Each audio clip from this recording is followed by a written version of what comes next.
So here's how you get into your growth zone. First of all, understanding that you're in your comfort zone now. The moment you leave your nice little comfort zone, doesn't matter who you are, you're going to immediately be in the fear zone. As Tanya expressed earlier, like our brains are set up to do the same. Our neural pathways are set up for our current box comfort zone that we're in.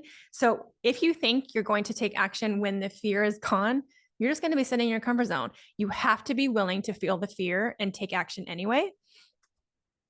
Once you do, you're going to go into the learning zone, and that will take you into your growth zone. This is literally how it works. Comfort, and then being like, oh my gosh, I'm scared, so I'm not going to do anything. This is like that zone of no action. And then the learning zone and growth zone is like where you are in action. It's really about like, you can either be on the sidelines of life, talking about things, thinking about things, dreaming about things, or on the court, taking action. And so I'm not going to dive into it a lot today, but how you get into the learning and growth zone is have a huge why or BHAG. That's a big, hairy, audacious goal. Like, so for me, I want to help 1 million women become millionaires or more. That's like possible. It's a big ass goal, but when I'm like, oh, I'm kind of scared right now and it's uncomfortable, I'm like, yeah, but I got like a bigger game to play. It's like, if you want to make the problems that you're experiencing like you're unstoppable, just blow up your problem by having a big why or BHAG. As Tanya mentioned, having a community. And for me, like working with a coach, it's like, I want my body to feel and look a certain way. That's why I have a trainer, someone who's like committed into my corner. So here's the 6 steps to success. So first of all, you have to be willing to let go of past patterns and beliefs and upgrade them into new patterns that are aligned with your future, that highest version of yourself. So one of the best tools, as we've talked about before, is actually being very intentional about the context that you're coming in. Now, if your context is, I'm good, I'm bad, I'm right or wrong, we're always in judgment and evaluation is your context, it's going to be really hard because you're going to be beating yourself up. And it's natural because this is what we're taught to do.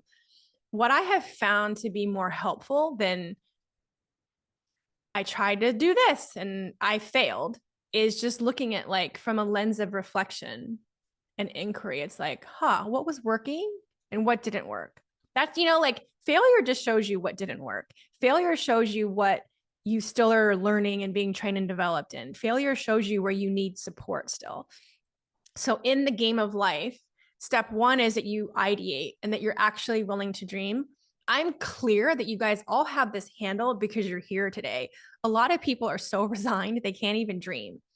So the ability to get into this first success step is that you are willing to have new ideas, right?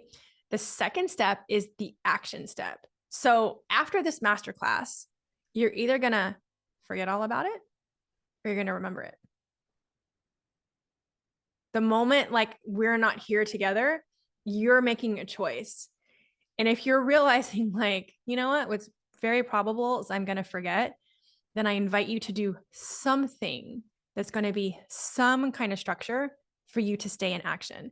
Because your ideas, if you keep forgetting, what happens is you go back and in 3 months or 6, you're like, oh, I have another idea. That's right, I was going to do this. And if you keep looping where you don't know yourself to be a person of action, that's when you're starting to like really have the imposter syndrome grow, because you're just kind of like cycling and circling.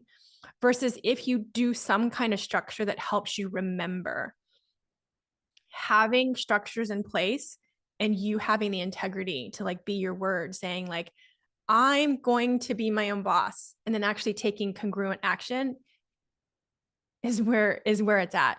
The third step is if once you get step 2 down, where you're remembering, it's going to all come to results. So you're going to take action and it's going to be pretty binary. You're either going to fail, which is not a big deal, or you're going to succeed. And for you to actually proceed from here, it's like when you fail, what do you make it mean about you and yourself? Are you resilient? And like you really creating a powerful relationship to failure.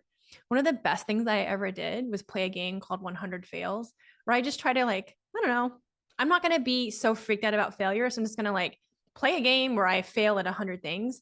Turns out when you play that game, you'll actually probably fail at it because you'll start trying things that are new and uncomfortable because you're like, I'm going to fail at that.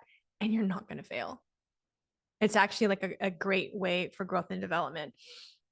And then once you start succeeding, the name of the game is like consistency. Like, how do you keep things really, really consistent?